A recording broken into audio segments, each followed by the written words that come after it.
I finally did it, guys. I finally watched K-Pop Demon Hunters. Better late than never, right? I bring the pain like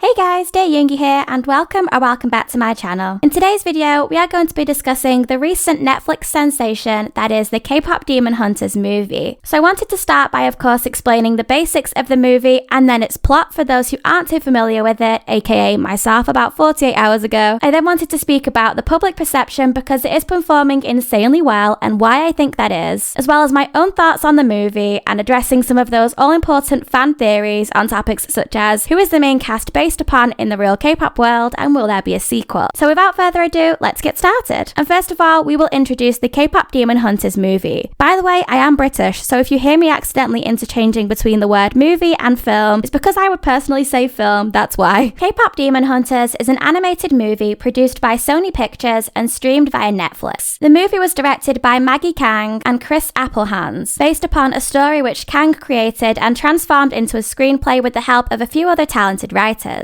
Maggie has spoken out on her inspiration for K-Pop Demon Hunters, saying it originates from her desire to create a story inspired by her own Korean heritage, but combining this with mythical elements and K-pop to create a piece that was distinct and culturally rooted. The basic premise of the movie is that we have a very successful K-pop girl group named Huntr, who also lead double lives and are out there fighting demons while promoting, because you know, K-pop idols aren't busy enough as it is. But this mission becomes even more complicated when the demon overlord creates a boy band to rival them, who are secretly demons themselves. Before we go any further and discuss the success of the film and my thoughts on it, I think we need to go over the plot. So please consider this a warning that from this next section, we will be having a lot of spoilers. If you don't want to see spoilers but are happy to still hear my thoughts on the film and fan theories, then just skip over this part with the chapters below. If you don't want to see any spoilers at all, I'm not sure if the rest of this video is the one for you. Okay, if you're still here, let's go. So the movie opens with us learning a bit of backstory. A voiceover explains to the audience that demons have been preying upon humans for generations, stealing their souls and giving them to their leader named Gwi-Ma. In defense of humans, a group of demon hunters have formed and attempted to seal humans away from these demons by creating a magic barrier between them called the Honmoon. A different group of demon hunters has continued fighting this battle across various generations, and we are shown examples of previous K-pop girl groups who were moonlighting as demon hunters across various generations, using their voices to maintain and even strengthen the Honmoon where possible by fighting demons. We are then introduced to the current generation's demon hunting K-pop girl group who goes by the name Huntr.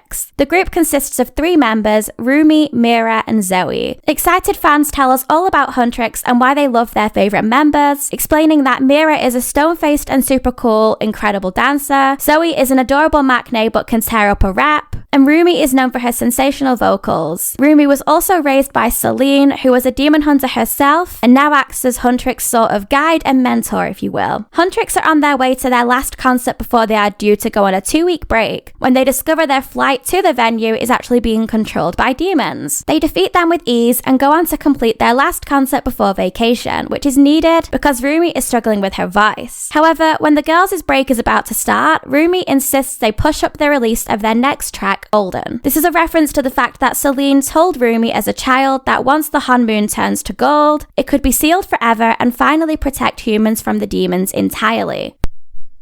We find out that the reason Rumi wants to push up the release of the song Golden so badly is because she herself is actually part demon, and this is why she is losing her voice. This is revealed to us as the audience, as the markings she has on her arms, which usually signify if somebody is a demon, are only getting worse. And while Celine of course knows that Rumi is part demon, her group mates are none the wiser. In a similar way, the group's adorable manager named Bobby, who loves and supports the girls, doesn't even know the girls are part-time demon hunters. Back in the demon world, Gwi-Ma, aka the demon leader as I keep calling him, is furious that his demon minions keep failing to defeat Huntr. This is when we meet a demon by the name of Jinu, who steps forward and declares he has the perfect new plan to defeat the girls. Why don't they form a demon boy group, who, when establishing their own fan base, can drain fans' souls and energy, which will in turn weaken the Honmoon. Gwi-Ma is suspicious, saying that Jinu has never done anything for anybody but himself, so what's in this for him? Jinu asks Gwi-Ma to erase his human memories in exchange for helping defeat Huntrix. Gwi-Ma agrees to this proposal and Saja Boys are officially formed. While the Huntrix girls are visiting the vocal clinic to get some treatment for Rumi's voice, they first encounter Saja Boys, who are like the perfect dreamy visual K-pop boy band. You know exactly the type. But Saja Boys are quite rude to them and the girls officially decide they already hate them. Minutes later, there's a huge hustle and bustle in the streets and the girls find that the Saja Boys are promoting and performing their debut song Soda Pop, which instantly becomes a big hit and draws a huge crowd. However, while they're performing, the Huntrix girls see flashes of demon markings upon them and realize they are a demon boy group, likely sent to challenge them. As time goes on, the two groups become the main hit K-pop boy and K-pop girl group and are constantly finding themselves at the same locations, competing for fans' attention at fan meets, on variety shows, and having to pretend they like each other. Bobby, the girls' manager, thinks the publicity is great because fans have started shipping the members and it's good publicity. Of course, it is unbeknownst to him that the two groups are secretly competing to literally save or destroy the human race. In one of their brawls, Jinu rips part of Rumi's uniform and sees the demon markings on her arm, discovering that she is also part demon. Rather than exposing her there and then, he helps her cover the markings from her bandmates and they continue the fight. He later sends his demon tiger friend, pet thing,